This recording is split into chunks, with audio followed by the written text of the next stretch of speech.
Hi, my name is Gerhard Schwantner and welcome to Selling Power's Daily Report. Today, we're going to continue our conversation with Mary Delaney, Chief Sales Officer of CareerBuilder.com.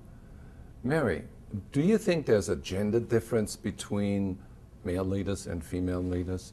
I don't know that I've seen a difference in a group of men or women. Well, let me share why I'm asking the question. I'm puzzled by the fact I've run Selling Power for 25 years.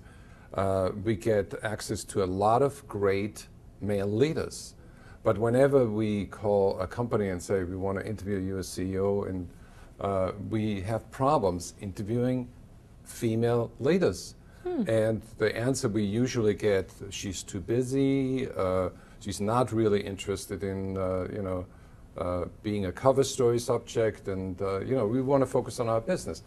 So do you feel that there's a difference from an ego point of view?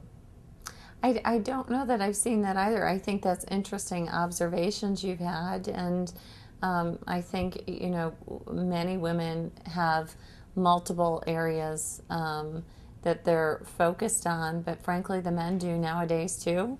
So let's talk about a specific leadership issue when it comes to making a really tough decision in business about the future direction of, let's say, CareerBuilder.com. How do you approach a group of people that are in the room, and what do you do to make him feel comfortable and get him buy-in into your vision? Well, and I would tell you, if you look at an individual, I do lead differently than some of the other male executives. You'll see tonight at our national sales meeting that we hug each other, and that comes from me being the chief sales officer. There's a lot of people who are close, and so there's probably more emotion based on me being the leader.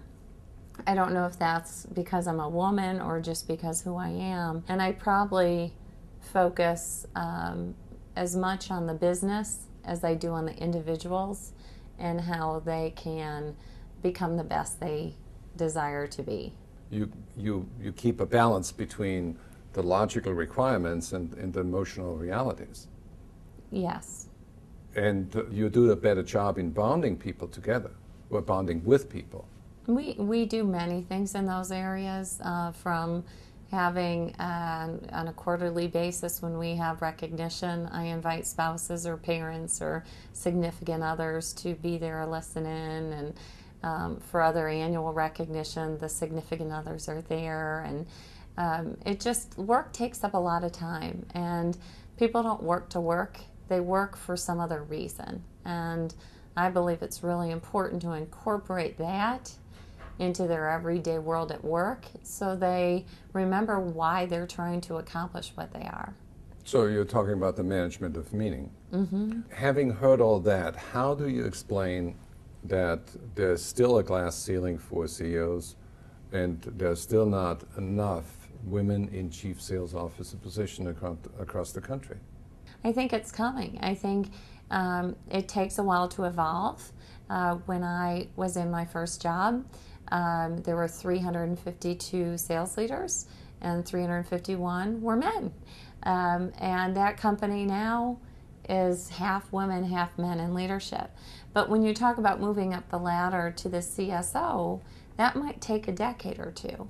So I think we're on the right track. We've seen recently, though, women have, off-ramped after they've been higher up in their career to take some time with children.